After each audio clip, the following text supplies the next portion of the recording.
بسم الله الرحمن الرحيم. احنا بنشكر طبعا كل العاملين بقناة الحياة وكل السادة الموجودين به. طبعا احنا عندنا مشاكل كتير جدا. رقم واحد عندنا مشكلة الملعب. مشكلة الملعب النهارده ميت الخولي بتلعب اتحاد، والنهارده 3 ملاعب جايين لدمياط. بدأوا شغل في الملعبين الاولانيين، والملعب بتاعنا لسه لغايه النهارده ما حدش يشتغل فيه. ثانيا لغايه النهارده الدعم ولا جنيه دعم جالي من الوزاره ولا من اي حته الا الاتحاد المصري الوحيد اللي اداني دعم. طيب انا اعمل ايه؟ انا عندي مشترك رقم واحد، مشترك اتحاد كره نسائيه، مشترك اتحاد كاراتيه، مشترك اتحاد رفع اثقال، مشترك اتحاد كره قدم. كل ده اشتراكات، كل ده عندي العاب، عندي 400 لاعب من 7 سنين لغايه 16 سنه.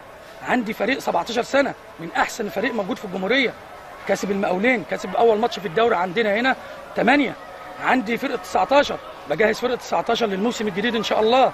عندي الفريق الاول. هي المشكله الرئيسيه الملعب عندنا ملعب سيء جدا، وهو المشكله ان الوزاره هتاخده بعد مسابقات الوزاره دوري الوزاره، فاحنا بنضطر ان كل يوم بنتمرن في الملعب شكل. عندنا الفريق الاول كابتن محب وكابتن اسماعيل مدعمينهم بلعيبه على اعلى مستوى، كابتن عادل بالقاسي، كابتن احمد انور، كابتن كمال وغني عن التعريف، جهاز فني على اعلى مستوى.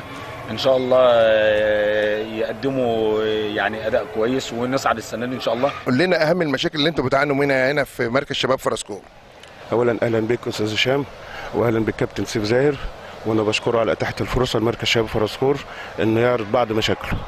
انا ليه عتاب على الدوله، وزير الشباب، وليه عتاب على المحافظه، محافظ دمياط، وكل المسؤولين والقيادات بمحافظه دمياط، لان المكان مهمل ومحدش بيبص له خالص.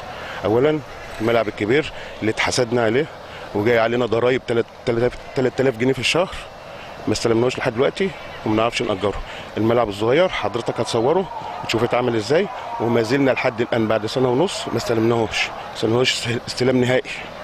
المكان بيطلع ابطال مصارعه، بيطلع ابطال رفع اثقال، بيطلع كوره، بيطلع كاراتيه على مستوى الجمهوريه مش على مستوى المناطق، واحنا مشتركين في 3 اتحادات. اتحدى لو فيه نادي في محافظه دمياط مشترك زي مركز شباب فرسكور في 3 اتحادات.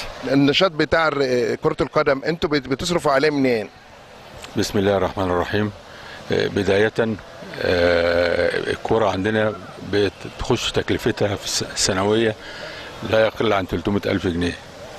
مصادر دخلنا كلها من المحلات في السنه في حدود 50,000 جنيه.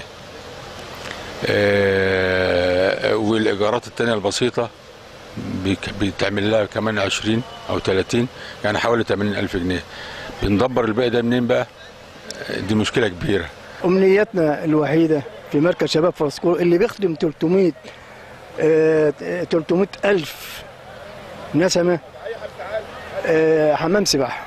المكان موجود والمساحه موجوده، يعني 1800 متر موجودين ان شاء الله لعمل حمام سباحه، ودي امنيه كل واحد في فرسكور. الحاجه الثانيه عندنا مسجد، وللاسف الشديد عاملينه مخزن لقله الاماكن اللي موجوده في مركز شباب.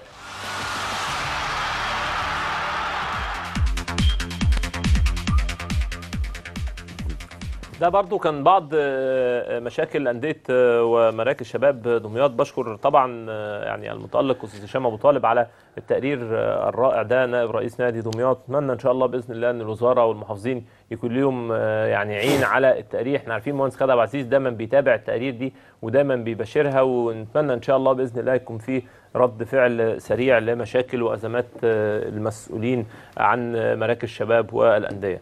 نروح في الفقره الثانيه داخل ملاعب اليوم ونرحب بضيفي ونجم النهارده كابتن زكريا ناصف، نجم النادي الاهلي ومنتخب مصر سابقا طبعا، ونجم قناه الحياه اللي مشرفنا ومنورنا دايما.